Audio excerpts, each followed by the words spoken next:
tinha 15 aninhos, eu era empregada doméstica. Imagine uma menina magricelinha. Eu tinha 45 quilos. Eu sou baixinha, eu tenho 1,59 m só. Eu usava um corte de cabelo tipo Chitãozinho e Chororó, que aí ficava aqui, ó, uma franjinha, um topinho, aqui do lado da cabeça raspadinho, um rabinho atrás. Eu era estrábica, eu tinha os olhinhos assim, ó, completamente estrábicos, um encontrava com o outro. Eu era tímida, eu tinha um olhar assim triste, porque minha vida era triste. E nessa época, eu lembro que eu morava no emprego e um certo dia eu reclamei porque quando você mora no emprego, às vezes você acabou de limpar, as pessoas sujam, aí você tem que limpar de novo, e aí você não tem horário. Eu reclamei de alguma coisa nesse sentido. E aí na época a minha patroa, ela sentou na janela da lavanderia, sentou assim.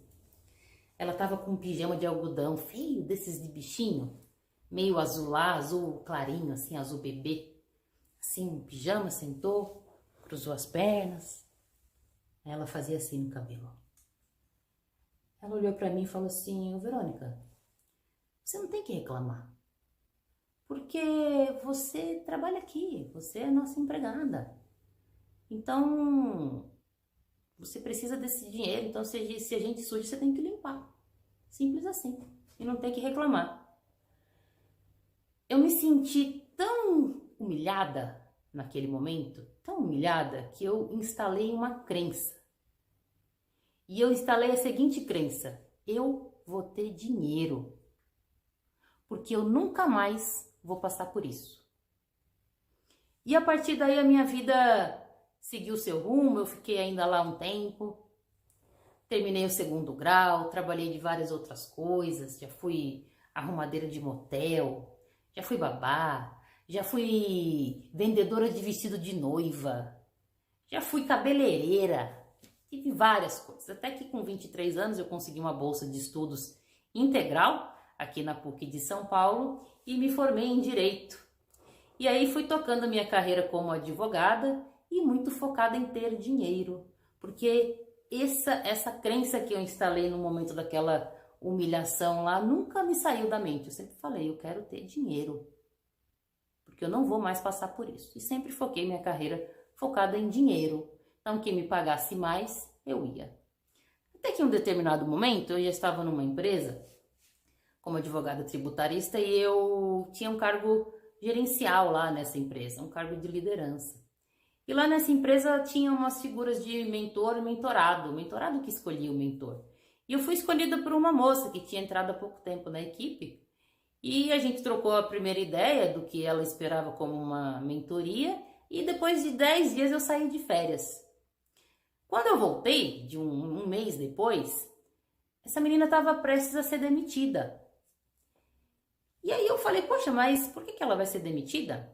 E aí foi: ela usa umas roupas muito coladas, mostra demais. O comportamento dela é um pouco vulgar, a equipe não se adaptou e tava rolando uma fofoca lá em relação a essa moça. E aí a primeira pergunta que eu fiz, que me pareceu extremamente óbvia, foi: alguém falou isso pra ela? Que o comportamento dela não estava adequado? Que talvez ela poderia analisar a vestimenta? Alguém falou pra ela? E no final do dia ninguém tinha falado pra ela. Tava rolando uma fofoca por trás. E depois passou o tempo, eu até recebi alguns feedbacks no sentido: Verônica, por que você está defendendo tanto essa pessoa? Será que não é porque ela vem de uma origem humilde, você também vem, e aí você está defendendo por isso? Porque realmente ela não se deu bem, o comportamento dela não se deu bem com a equipe, a gente vai demitir. E no final do dia eu fui obrigada a participar do momento em que essa menina foi demitida, porque a minha discordância não surtiu efeito. Mas eu lembro até hoje do dia em que eu fui participar dessa demissão. A gente estava numa sala iluminada, estava eu numa cadeira, a moça do meu lado, a pessoa do RH do outro, e a gente foi demitir essa menina, que era claramente uma menina que precisava daquele dinheiro, era uma menina que não tinha maturidade ainda de como se comportar.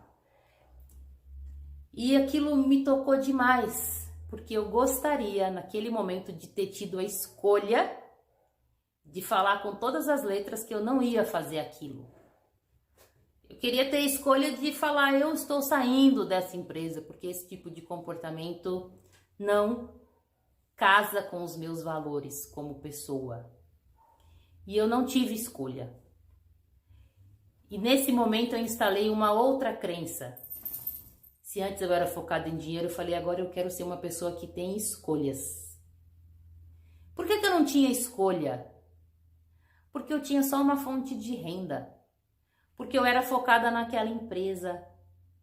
Porque eu não desenvolvia a minha marca pessoal.